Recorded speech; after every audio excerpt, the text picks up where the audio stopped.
Welcome back to another Austin Underground. It's a show about all things music. We're your hosts. I'm Leslie. And I'm Mia. Thanks for tuning in. We have a fantastic show for you.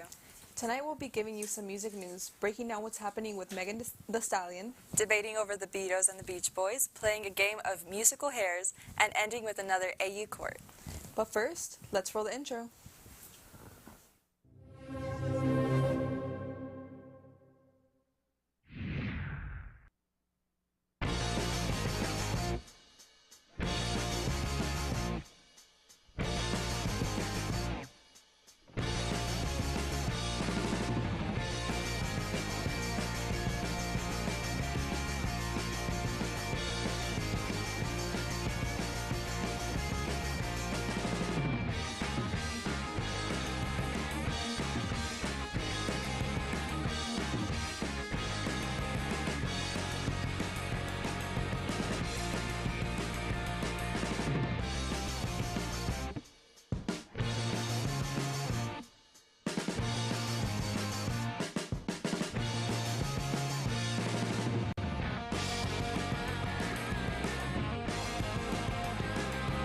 You're watching Austin Underground. You're watching Austin Underground. You're watching Austin Underground. You're watching Austin Underground. And you're watching Austin Underground. You're watching Austin Underground. And you're watching Austin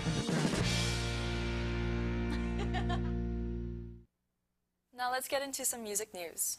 Whether you like it or not, this past weekend was the 66th Annual Grammy Awards. So here are some of the year's winners for the biggest music awards. Record of the Year went to Miley Cyrus for her song Flowers. Album of the Year went to Taylor Swift for her album Midnights. Song of the Year went to Billie Eilish for What Was I Made For.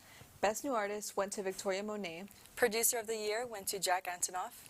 Now, here at Austin Underground, we believe music is a subjective art that can only be judged by the ear of the listener. We believe that opposing opinions make the industry better and pushes people to hear things in a way they have not heard before. Nonetheless, congratulations to this year's winners. Including Killer Mike, who won the awards for Best Rap Performance, Best Rap Song, and Best Rap Album, but was then arrested immediately after. A video was posted by The Hollywood Reporter of the rapper in handcuffs being led through the arena. Authorities say it was after a physical altercation that took place outside of Los Angeles Arena. He was released the night of those arrests. But I guess that means even 3 Grammys doesn't put you above the law. In other news, supergroup Boy Genius, who came home with 3 Grammys this weekend, announced they're going on an indefinite hiatus. The artists made this inevitable announcement at one of their private shows in LA this past weekend. The group is made up of Phoebe Bridgers, Julian Baker, and Lucy Dacus, who each have their own solo careers to return to. Yet, together they had an incredible year of creating music and getting well-deserved attention. Finally, we like to recognize the iconic bassist Aston Family Man Barrett, who recently passed away at the age of 77. He was one part of the legendary reggae band Bob Marley and the Wailers, a band that was pivotal in the growth and popularity of the genre. Barrett joined Bob Marley's band in 1974 and was a key feature in many songs like I Shot the Sheriff, Get Up, Stand Up, Could You Be Love, and so many more. Rest in peace, Family Man. There's some great new music coming out this week from people like Usher, Brittany Howard, Declan McKenna, and Sarah Larson. Native House Tonight, Megan Thee Stallion, seems to always be in the news. There's just always something going on. Sometimes it's for her music, usually it's not. Seems like some music just can't seem to catch a break, ever. Here to talk about what the heck is going on is Liv, Michelle, and Molly. Hey guys, it's the Megan fans, aka the hotties of AU, here to talk about the real queen of rap, Meg Thee Stallion. I'm Liv. I'm Molly. And I'm Michelle. Hi everybody. Hello. So we're just going to go through some of our favorite Megan moments. To start off, we're going to talk about our favorite lyric. Ooh. Does anyone want to go first? Do you want to? Okay. My favorite lyric so far is a blank like me, yeah, I know my worth. I just love this lyric because when I think of Megan Thee Stallion, I think of confidence, and like she gives me confidence, so that's my favorite lyric. That's a good one. What about you?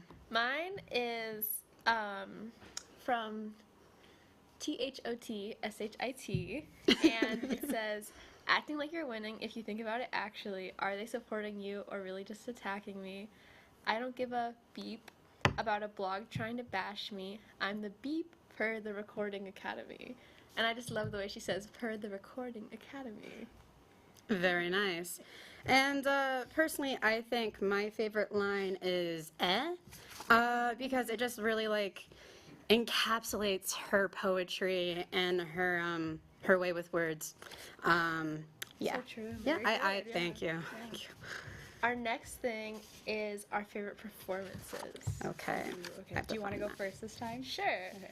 Mine is probably the Body Savage remix that she performed at the 63rd Grammys, where it's all like Ooh, is that the like the vintage, Chicago a little bit? Yeah. It's very like, I don't know, there's just a lot going on, a bunch of dancing, a bunch of production design. Her outfit is gorgeous, and it really showcases how much of a dancer she is. She's like dancing for like the entire time, and it's like And she's an amazing dancer. She And the is. remix, it like they flow together well. I just love that performance, and I remember it happening and me being like, "Ah," like this is when I was first becoming a hottie. I'll go. So this isn't necessarily a performance, but it is a music video that I had to mention. It's like genuinely like a baby sensory video for me. Like if I just need to watch something, I'm going to be watching the music video Plan B. She's in all black and the camera is just moving to the left of her, to the right of her, and she's just performing, and It's very fluid, like the camera. very. It makes it look It's like like she's like bang. in water. bang. It's like, Yeah. It makes it look like it's all like one long shot. And, it's and really cool. I watch it with my mouth dropped open. It's a great video. That's good. My favorite performance is similar to yours, Liv. My favorite performance is when she went on the Beyonce Renaissance tour and she performed Savage. Yeah. Megan came out and she surprised the whole crowd. And honestly, if I was on stage with Beyonce, I would have the same reaction she did. She was screaming like, Beyonce, I love you! Like, I would be the same. And I just loved Megan for that because she was really showing us her true colors, and it was a Yes. super good performance. That was so sweet. I remember like seeing that, being like, oh, this is just so like, I love how she shows her personality so much. Like in her videos, she on Instagram where she like talks super fast, and she's like, Her workout "What's the routine. hottest today? I woke up and I'm taking a shower," and then like she just goes through it, and like I just love her personality. She's so vibrant, so fun. And it's awesome to see the H girls, The H-Town hotties. the H-Town hotties performing Yes. together. So true. This next one is fave album. Should Okay. we all say it at once? I We think apparently we have the should. same one. I just don't. Okay. Yes. Okay. 3, 2, 1. Something for the hotties. That's a very good one. I'm gonna be honest. I listen to Meg a lot, but it's always when Liv is like just playing it in the car, so I never know like what song is on what album. But I am able to see like the little picture. I'm like, Liv, which one was the red one? And she was like, it's something for the hotties. So it's definitely a favorite in the car when we're driving. What No, do you love about it? It's the same way. I'm listening to it in the car, and my mom will be Yes. listening to it as well. But Oh my I really God. love this one because if I'm walking to class or if I am having a little get-together, that album I'm going to put on because she's got all the Fully. jams. It makes everyone want to dance. It's just amazing. Yeah, that one I feel like it's the most like upbeat, and it has like some of the best beats, some of the best lyrics. Like that one is just so fun. And the way it wasn't even like a full album release, like a full album cycle, it was just like something for the hotties. And it's like her best album in my opinion. I'm like, she just never misses. Like Truly, yeah. truly. And the album cover was yes, just, it's beautiful. Yes. Fully. it is so good. Okay, our favorite Megan song. Favorite song. Do you want to go? Sure. My favorite song is Sweetest Pie featuring Dua Lipa. Nice. This song was my Spotify, like the first song I played the whole year. It showed up. I Whoa. don't know the exact words, but I was just like a mega fan for that song. Wow, that is awesome. My song is Warning. I really like doing like the background singer boy. Like when we're in the car, I'm like warning, warning, warning, warning, and then this one just goes like da da da da da da da. You know. It's very catchy. I like Mine doing it. is the next one, or it's right before. It's Kitty Cat. Ooh. Both something for the hottie songs. I just think it's so fun. It's so upbeat. It's got like this like video game like da da da da like in the background, and obviously Meg loves like video games and stuff. I just think it's so fun. Nice. Okay, last but not least, our favorite Megan makeup look. We're gonna scoot over so everyone can see. Yes. Ooh, okay. Special effects. Okay. I can go first. My fave. Well, okay. I have two faves. One is this beautiful blue look that she wore to this 2023 CMT Music Awards. It's like this blue dress with like a white, I don't know, it's like a weird little shape on the side, but her hair looks beautiful, her dress looks beautiful. I just love it. And then the next one is this purple dress where it's like a mermaid shape and she looks like a mermaid. It's at the Mean Girls premiere. Because she is the true Regina George. Yes, She is. She just looks amazing. My favorite is from the 2020 Apple Music Awards. She is in a gold outfit with this huge gold star behind her holding this plaque that says like Apple Music. And I just think it's like the best thing ever. She's wearing a cowboy hat. She's really showing her Houston side. And I just think it's the most beautiful photo ever. And I was going to say that my favorite outfit is all of them, but I'm going to mention a makeup look because there was this Instagram post that she did where she had like this blue lipstick and it was like cool and wintry. And when we saw it, this one like screamed. And so I was like, perfect, I know what to get you for your birthday. So I just got the lip liner and the lip gloss, and now you're I wear it all the time. I feel like Meg. this H-Town hottie. And she had matching nails too, blueberry nails at that look. It was beautiful. Oh, Okay. there they are. You know, they're there. So yeah, that's my favorite makeup look. I just love when she wears blue and she looked like an ice queen. She stuns a new selfie. And I think that's all of our favorite Meg moments. Megan, we support you. We love you. You are our #1 girl. Come to Austin Underground. Please, or just come to Austin and we'll go to the performance. But Having a tour this summer. do you want to add on 3 and then Yes. go back to the host? Yeah. All right, back to the host. Don't move because after this break, we'll be debating between arguably the best 2 boy bands of all time and then looking at pictures of facial hair. You won't want to miss this.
Hey Leslie, which do you think is a better song? Let It Be by the Beatles or Good Vibrations by the Beach Boys?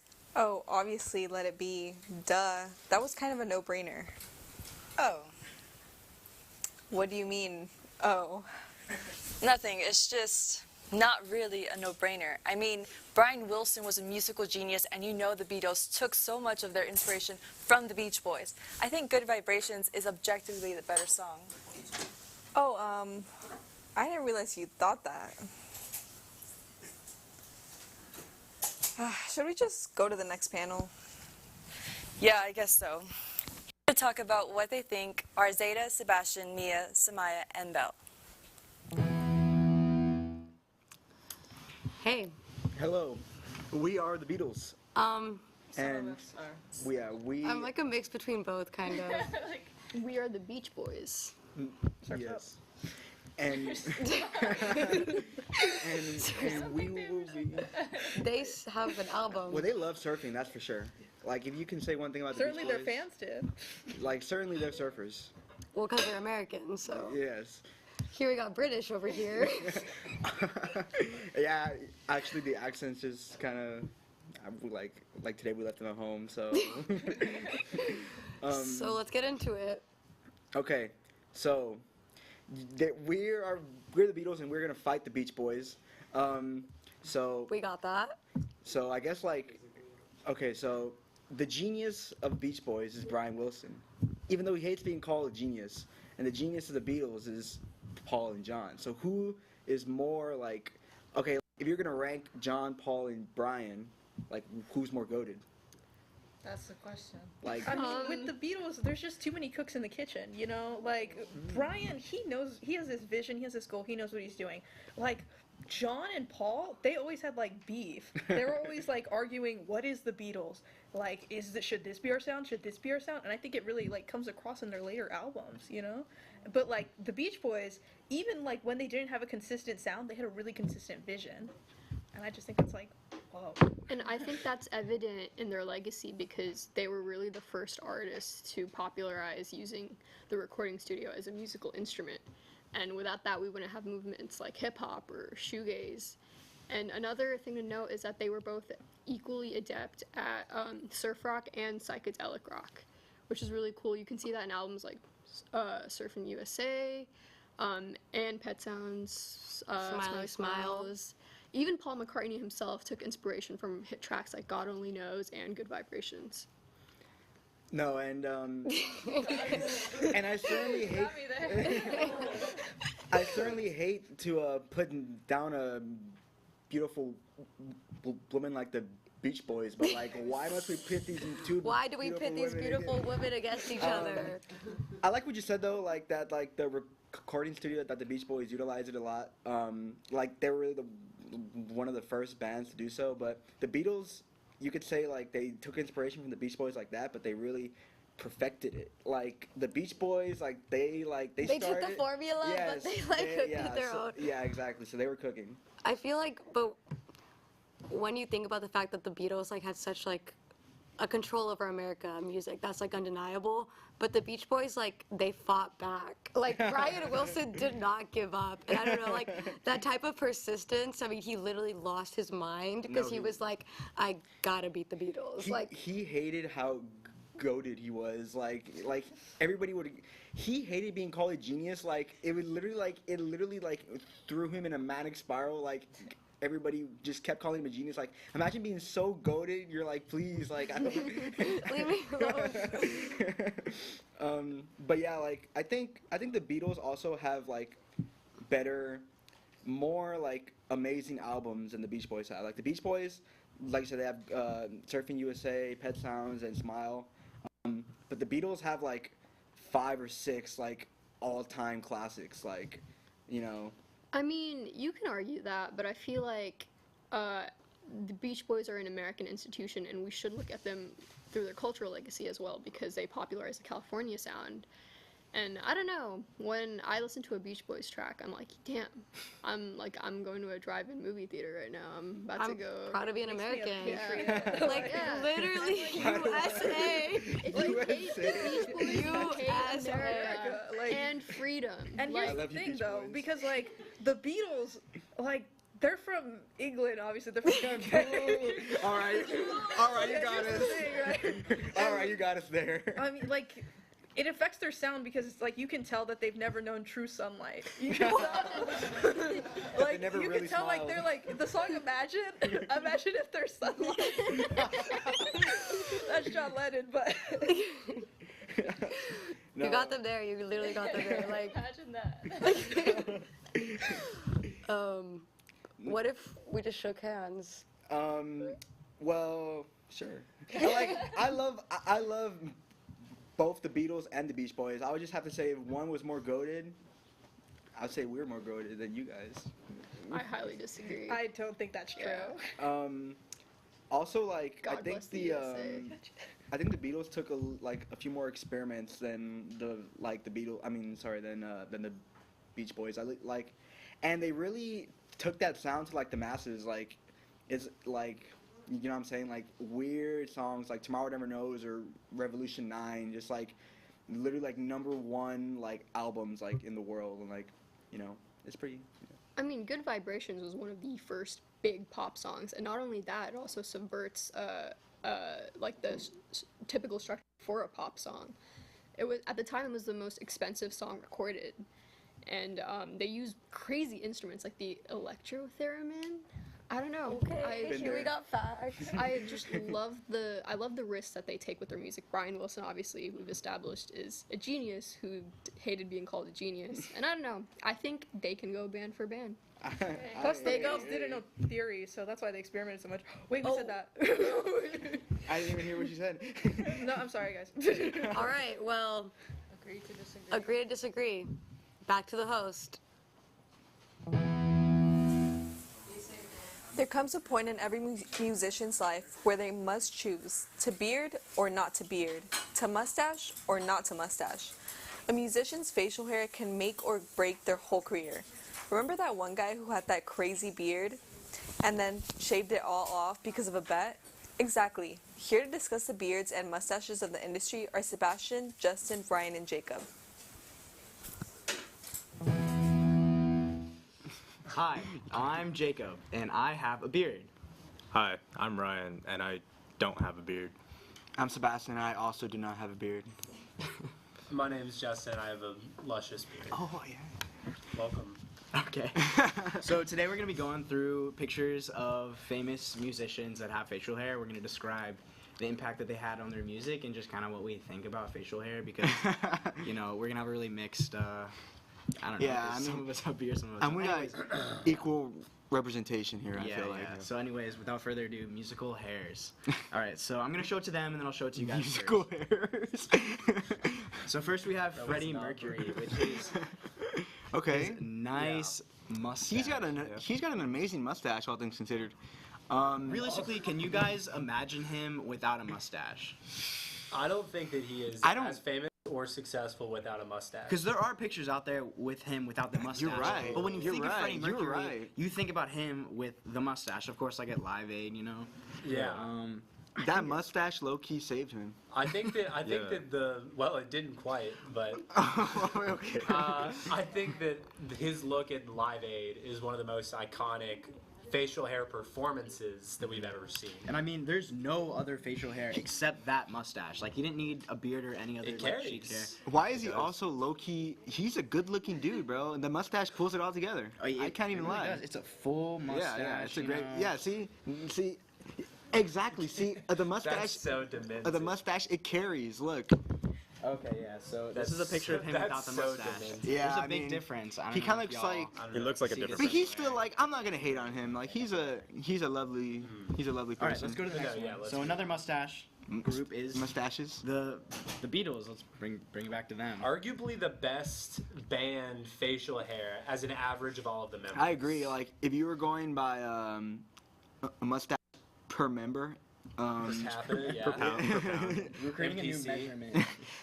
Okay, but who has the better facial hair out of here? I think it's between John and George, because George's goes like this. I will say. But John has a bushy. There's another picture of John in here later Yeah. that I like him better at. Oh, I think George At usually this has point, He's got yeah. the like handlebars. Like he looks. handlebars really good. He looks pretty Yeah. snappy there. I can't even lie. But I think it's really the Beatles are really interesting too because throughout their different ages and their eras, like they flipped through a lot of different like Facial hair. hairstyles, facial hair. Yeah. But they always seem Yeah. to make it work, of course, because they were the Beatles. What they didn't it any like went, you know. But I really like that they embrace, you know, No, the I. facial hair. That it kind of made them like here they're like half men, half babies, you know. And they're all mustachio too. Like it's all consistent. Like no beards. Like all mustachio. Like they all like sat down and were like, it's mustache time. Yeah, I chose this picture just because they were all together. And Aw. yeah, it's a nice mustaches. All right, let's go to the next one. Oh, Okay, I so- love So just another the mustache. John Oates mustache. John Oates. Oh, this is John Yeah, Oates. go I ahead, didn't Dustin. recognize I think that the John Oates mustache is one of my favorites ever. It's the perfect amount of bushy. It is very well contained. It is classic and classy at the same time. And his piercing eyes really just add to it. He's just beautiful, is what you're saying. I think that John Oates is beautiful. I really don't think there's much else to say. I really like it. I think it's another It's a full beautiful mustache. little It's kinda like caterpillar, Freddie you know, when Mercury. it's gonna become a butterfly and fly off, you know. You know what? It's a great mustache, I'll say. An amazing mustache, even. Yeah, yeah. Enough Pretty said. good, pretty Okay. good. All right, next we're moving on. Drake cosplaying as his cosplaying as his beard. Drake. So, Drake. He has he has dope facial hair. I'll say here. I think, yeah. I'm sorry He has a of nice hiding my barber. true. Crazy take. I'd like to know who Drake's barber is. He has cool facial hair. It's just very well rounded. With Yeah, the rest like- of his hair. I mean, he Exactly. looks like he It's- grooms daily. It's thick. Yeah. Like It's symmetrical. too. Yeah, it like, is. I feel like if you take his hair and his beard and just flip it, you know, it'll like kind of look the same. no. He has like he follows the hilarious. golden standard the golden standard. Yeah. The golden standard. of ancient Greece. I don't know what you mean. The but golden I ratio? agree. The Vitruvian man. Yeah, Oh. yeah. That's what I'm That's saying. who Drake Is is Drake today. the Vitruvian man? And it matches his music. You know, like his music, like kind of like What? classy Vitruvian type. Like you know, like Very classic. Vitruvian At a dinner party. yeah, like a dinner party. You know what I'm saying? So it's very nice beard. Fair enough. Cool. Okay, next we have. Oh, were you gonna say something, Ryan? No. Okay. So now we have Yo. Rick Rick Ross. Alright. Shout out I to all the really parents. like- Mama told me that Rick Ross had a fine beard, He has an amazing beard. and so I just agree with her. Okay. It's kind of like Drake's I beard, love but a little longer. Yeah, I kind of like that it's more down here. I agree. It's fire. Okay, we'll move on to the next one. Oh, Alright, I so love now we have Dave this. Grohl. I love This is The an rock star. He's the rock star. I mean, he has the hair, the long hair, the. I think that this is the 2000s facial hair look. He's got the mustache and the beard. It's a little bit Yeah. unkempt, but it really adds to his personality, to the rock star style, and he defined the early 2000s like the with this look. grunge, yeah. You know what? And this is some good facial hair because if you remove the beard and you let the mustache, it would still be a fire look. True. Like just look at it. Like Yeah. you know what I'm saying? Both So- could stand I alone. mean, young Dave Exactly. Grohl and Nirvana looked so Dude. different. So different. Yeah. He look like a nerd. Yeah, okay. Post Malone, another like kind of unkept look, you know. You know what? This is the first That's his beard brand. where This I'm gonna one's have to say, It's okay. this one's you all know, right. It's okay. we've seen better facial hair. You know, next is what Okay, I'm cool, gonna next. say. Okay, Rick Rubin. Dude. Save the best for last. Rick Rubin. Pretty crazy. This is an insane beard. I mean, nothing needs to be said about that beard. It speaks for itself. Dude, and look at him. Like he knows the beard is doing all the talking. Like I feel like your beard kind of defines your personality, and like Post Malone and Rick Rubin are like pretty crazy bad Yeah. scientist type guys. Like that's his character. Okay, there's a few more. John Lennon. This is, one This I was is really talking This cool. is beautiful. This is a big Just bushy a ton beard. of hair, man. He looks just like a wizard. Like a homeless guy, but he's killing He it. looks like the statue of a Greek Yeah. hero. And then we have some. We got Prince. Oh, Dude, man. that's very nice. And the low tier, jawline. you know, He's- nothing. That's He's just very so well low kept. Or not low tier, but like you know. Hey. And then Bad Bunny's kind of like the same thing, like kind of. Yeah, that We've it's- seen it it's well before. kept, though, but But- not like Freddie Mercury. It's very well Anyways, kept. This But- was the facial hair of the music industry, otherwise known as musical hairs. Thank Let us you. know in the comments which one's your favorite Oh, musical yeah. hair. And if there's any that we missed. So Exactly. let's get back to the hosts. Go ahead and grab your LSAT prep book and your popcorn because after this break, we'll be taking AU back to night court.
This year, Nickelodeon star turned global superstar Ariana Grande is releasing her 7th studio album, but not without a little bit of publicity to get people excited.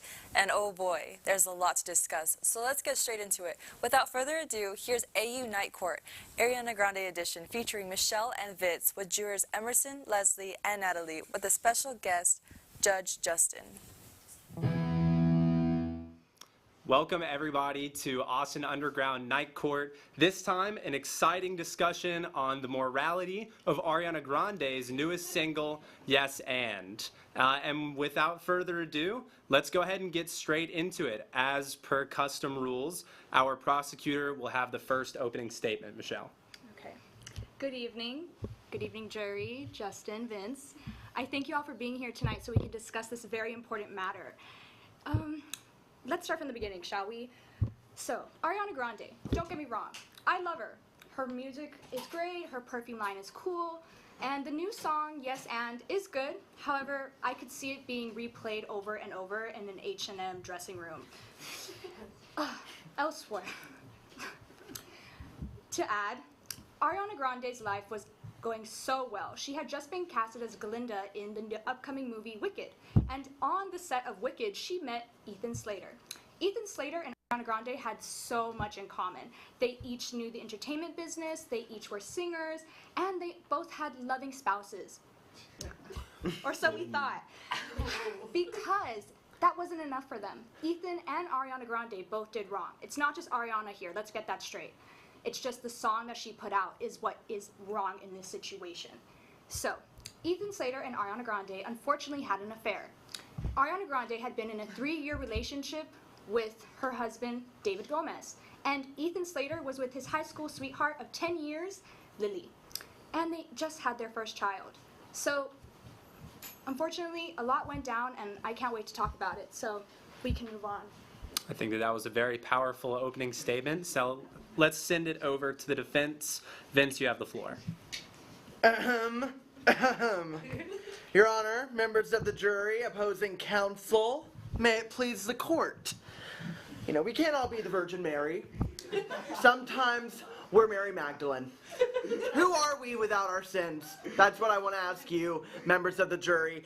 In July 2023, Ariana Grande, younger sister to philanthropist and socialite Frankie, and Ethan Slater, Broadway's favorite SpongeBob, publicly confirmed their relationship. The tabloids took to the story like moths to a flame. The circumstances around the two's relationship is, yes, unfortunate. 2 couples ended, and after the fact, a new one formed. Yes, and what do us really have to say about it? Who are we to throw stones from glass houses? On the song, some might call it tasteless, some even tacky, perhaps, but who? What would anyone prefer, is the question I have for you. Would you rather have yes and I apologize from the bottom of my heart? People would call her insincere no matter what approach she chose, and Ariana has been around the block long enough to know this. Now, Yes and is an unapologetic ballad. There's that little line about boys putting on makeup. So it's not just about her, it's not just selfish. She's actually being quite selfless with this song. Let's talk about it. And what matters is what is done, and they're moving on responsibly. Slater is doing the best to become co-parents to his child, and frankly, it's no one's business. The only proof that we can find to back up that they were dating long before this relationship with their ex-spouses even ended is a load of hearsay. So, let's spend less time discussing the ethics of their relationship on Twitter and more time popping that cat in the club to yes and. Thank you very much. And with our opening statements being finished, I now have a question for both the defense and the prosecution. Michelle, I will start with you. What do you think was Ariana Grande's worst thing that she did in the song Yes and why does that make her irredeemable in this case? I thank you for asking that question because it brings me to my next point. In Ariana Grande's song Yes and, the song at the very end, she goes on a little rant and she says the words, "Why do you care who's so much who's blank? I ride." Why? The audacity that Ariana had. Of course, she's confirming the rumors that yes, she is with Ethan Slater and she did take Lily's man. However, she is confirming that she is a homewrecker. She took the husband and the father of a 7-month-old baby and a 10-year relationship, Lily. I think it doesn't do her justice to put that into words because what reputation is she giving herself? Does she want to be known as a homewrecker? Because honestly, I don't think a lot of women want to be. I think a lot of women would want to stand up and be girls and support one another and know that what's theirs is theirs and what yours is yours. So the fact that Ariana Grande had the guts to say that, oh yeah, I did that, I took his man.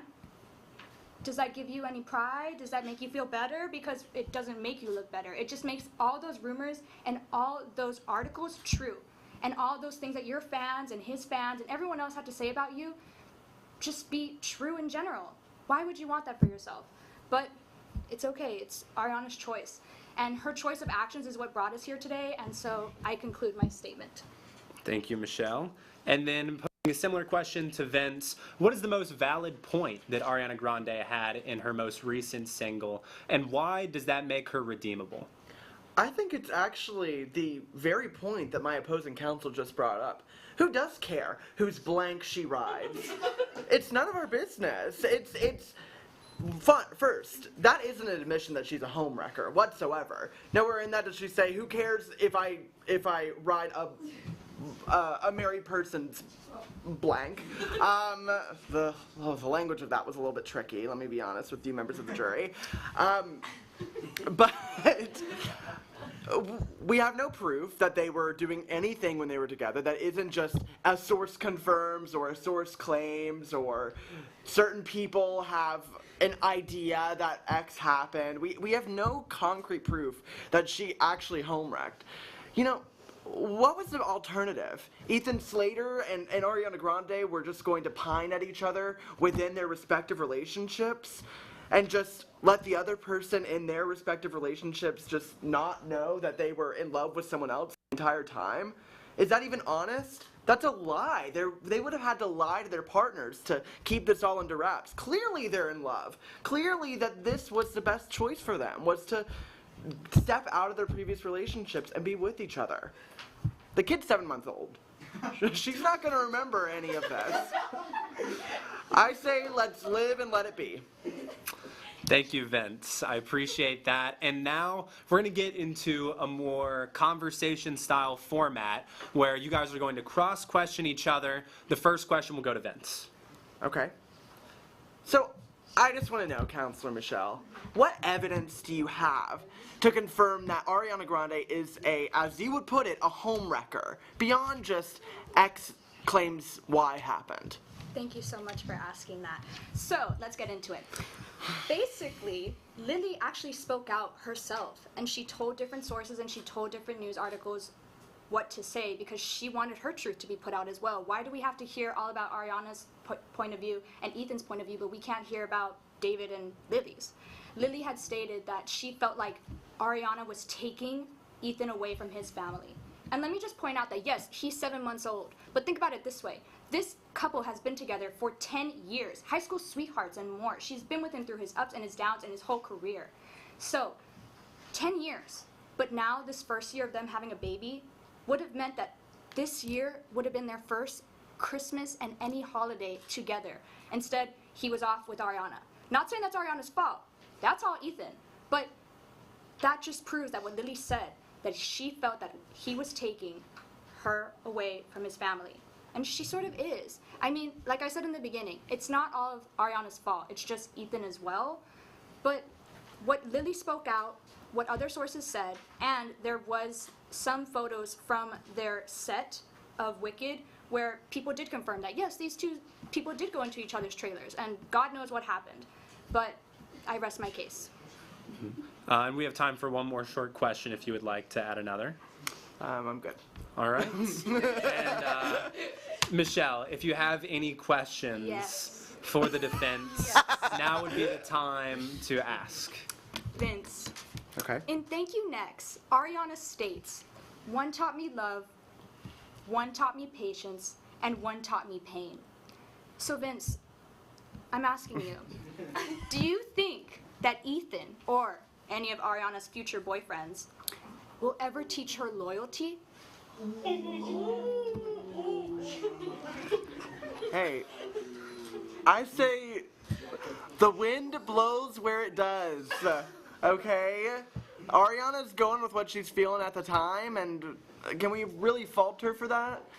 People aren't rocks. We don't stay in our places for years on end. We're constantly changing, we're constantly evolving. I think Ariana just might be a little bit more, I don't know, more of a fair weather person than others. If you have any more questions, now would be the time. Okay. If you haven't watched Vince and I's Daisy Jones and the Six video, I would go watch it, okay? Plug. So you can understand what this means. Plugging it. You and I are huge fans of Daisy Jones and the Six, and we both can agree that what Daisy Jones did to Camila and Billy of breaking up their marriage, not totally, but she did cause a lot of harm, and she actually did hold their own baby. Why is it not okay for fictional characters to do that, but when it comes to Ariana Grande and Ethan Slater, it's okay to you? Because Ariana did hold their baby and say that she wanted her own one day. Not with David, apparently she was thinking about Ethan. And also, why would you be okay with Camila and Daisy arguing about this, but not the other two? What do you mean? The other two being Camila and Ethan? No. The other two being Ariana Grande and Ethan Slater being okay with this. Okay, well, to unpack the Daisy Jones of it all, Daisy, when she first of all is not a major pursuer of this relationship. I'm gonna interject here. I don't think that we should be talking about a show irrelevant to the case. Got it. Okay. So if you have a response that is more relevant to Ariana Grande, that would be welcome. Or if you want to edit your question. Just why do you feel why it's not okay for fictional characters to have this sort of situation, but when the situation is in real life, why is it okay? Listen, I'm not saying it's okay, and also I feel differently than you do. I think about the Daisy Jones and the Six situation, and that's where I was coming from. My apologies. But I think that it's just a complicated situation, and it would be dishonest for either of them to stay in the relationship when they were both feeling the way they did, because clearly the relationship was at a point where it wasn't working anymore. I mean, they've been together for 10 years. People split up. Oh, and I think we're coming to Yes, we are coming to our closing statements. Each of you, if you would provide a brief concluding statement. Michelle, you will be up first as the prosecution. Thank you. My closing statement is, although Ariana Grande is great as a musician and a business owner, what she provides in her music and speaks to the world and setting an example is just wrong. I think Ariana Grande and Ethan Slater could have handled this completely different. They could have, talked to their spouses first or done something else. But for the way that it came out and the way that they just laughed about it and with it and then created this hit song for it, I think it was just inappropriate and extremely wrong. And that is why I'm here today. Thank you. Vince, as the defense, you will have the last word.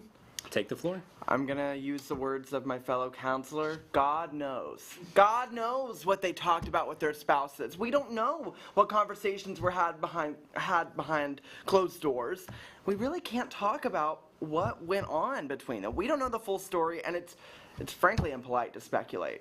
Sometimes people are at naturally colliding paths. We want to say that everyone can do good all the time, but life presents us with natural enemies, people that are impossible for us to get along with, people that are impossible not to have conflict with.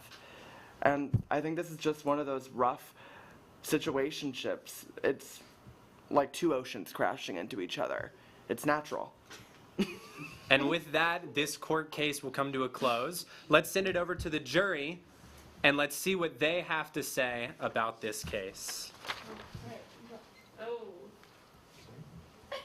And it appears that the jury has reached a split decision, and Ariana Grande is guilty by a vote of 2-1. And that court case, another split decision. Last semester's was also a split, and we have a 2-1. Ariana Grande, I hereby sentence you to 37 life sentences without the opportunity for parole. Very good. And as our court case comes to an end, so does this episode of Austin Underground. This week, we would like to congratulate our first new member of the week, Lucas. Congratulations. This court has ruled that you have been a very valuable addition to the team this semester, and we're all very happy to have you here. Thank you. I'm happy to be here. Of course. And that brings an end to the episode. Thank you, everybody, to checking it out. And check us out on all of our socials, and we will see you next week. Have a great night, y'all.